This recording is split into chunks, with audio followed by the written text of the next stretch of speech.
အုံနောက်ကညံမဟုတ်ဘူးနော်လူတိုင်းအုံနောက်ရှိတယ်ညံလူတိုင်းမရှိဘူးလူချင်းပတ်စံမရှိဘူးလို့ပြောရင်အဲ့ဒါပတ်စံမရှိတာမဟုတ်ဘူးပတ်စံရှာဖို့ idea မရှိ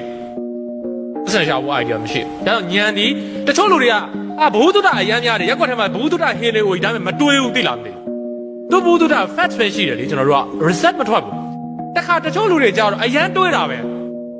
လုံလောက်တဲ့ဘဝတုဒ္ဒကိုမဖြည့်စည်းဘူးမလေးလာဘူးပေါ့နော်ဟောပြောပဲမတက်ဘူးစာမဖတ်ဘူးသူတွေးချင်တာပဲတွေးတယ် round concept တွေဖြစ်လာကျွန်တော်တို့ကတခါတော့တမတ်ကိုရောက်ခမသဘောကျပြီလက်ထပ်ပေးလိုက်တယ်သမီးနဲ့ဘာဖြစ်လို့လဲဆိုတော့တမတ်ကတွေ့တိုင်းမှာသူကမေးစီလေးကိုပွတ်ကောင်ဂွင်ကြီးကြီးတော့ရှိမယ်ဂွင်ကြီးကြီးဖင်ခုတ်ထိုင်လာတယ်လက်ထပ်ပြီးတစ်နေ့လောက်လဲကြာတယ်ဒီတမတ်ကမေးစီပဲထိုင်ပွတ်တယ်သားမင်းလောက်တော့လေမင်းဘာအတွေးခေါ်များရှိလဲမင်းဘာတွေများ plan ရှိလဲဟောပါအဖေတဲ့ကျွန်တော်ကဒီ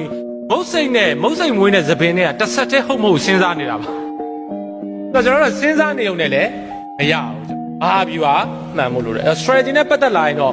ကိုယ်လုပ်ငန်းလုပ်ရင်တိတ်တိတ်လေးတွေအစားအရေးကြီးတယ်ဟိုတနေ့ကျွန်တော်မိတ်ဆွေ company တခုဥမာ for example သူ့ company မှာဝန်ထမ်း20ရှိတယ်ဘယ်တော့မှရုံတော့မကြောက်